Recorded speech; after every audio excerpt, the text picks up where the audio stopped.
Hello, good morning students. Please subscribe the channel, drop a like, share and comment. Today is transcription number 500 of Sir Kailash Chandra's volume number 23 on the speed of 120 words per minute. Start. Under the circumstances, it is only natural, sir, that we should have some measure by which the university education can be coordinated into something which will cater for national unity and for national recovery in the sphere of education. But unfortunately, this bill, with all the fine things that the mover described yesterday, does not attempt to do anything. For instance, it has gone far beyond the terms of reference, if I may say so, of the University Education Commission with regard to the constitution of a University Grants Commission. From the very little, it is obvious that the University Grants Commission will deal with the allocation of funds that will be permitted by Parliament for educational purposes.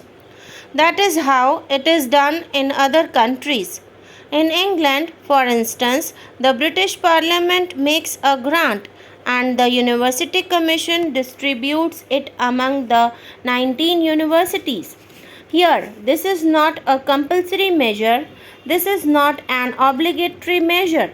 Now, this is not the way to reorganize education even at the university level.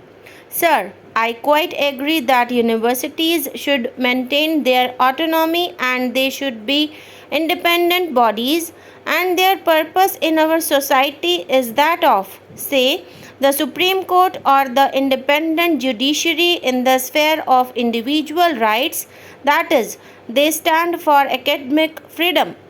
All these things are essential for a university organization, and all these things can be done by better coordination and better control by the central government. But the question is, does this bill, as it has been presented to us now, make any attempt for, or does it even make provision for attempting these things? My humble opinion, sir, is that it does not.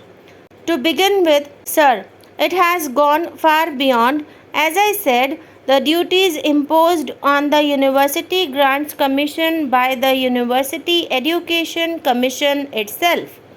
Secondly, it has failed to understand the reasons why there is a fall in the standards of education and the reasons why there should be a coordination of efforts and for determining the standards of teaching and examinations in our universities. Sir, the standards of teaching and examinations can be maintained only by the university itself. It is not legislation that determines the standards of a university. It is not the inspecting bodies that determine the standards of a university.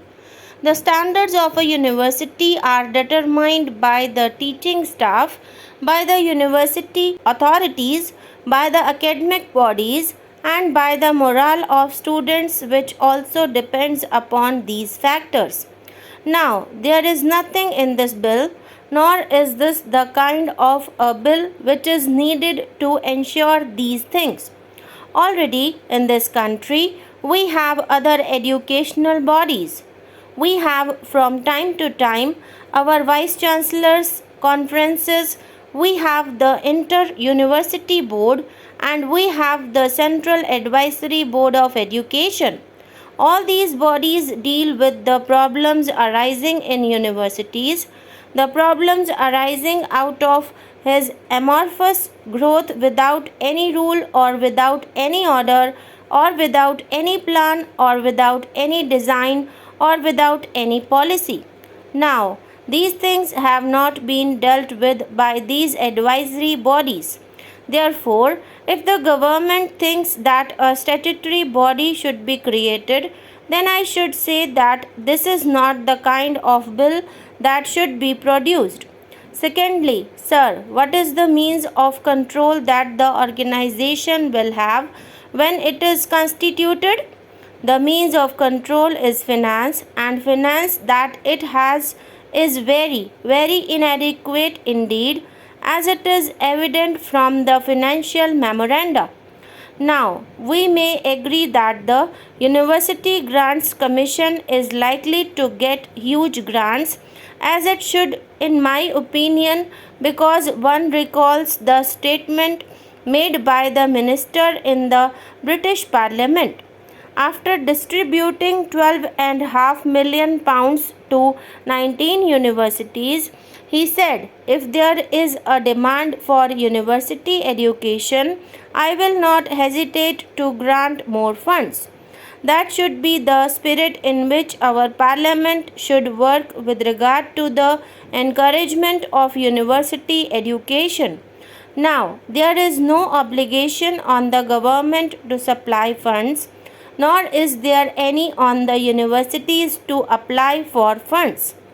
Mr. Chairman, sir, the speakers who have preceded me have given a very grim picture of the economic situation, employment situation, and a very depressive situation of the country. I am glad to know that Shri Vasant Sathe was speaking in 1979 in favor of this sort of a bill, and I am very glad that he has again contributed to the debate in a very constructive manner.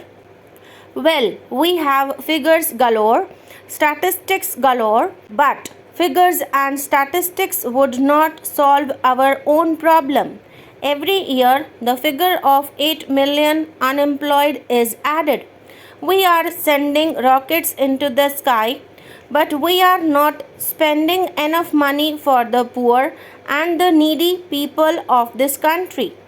We have made serious mistakes in various fields, as has been pointed out by Shri Vasant Sathe.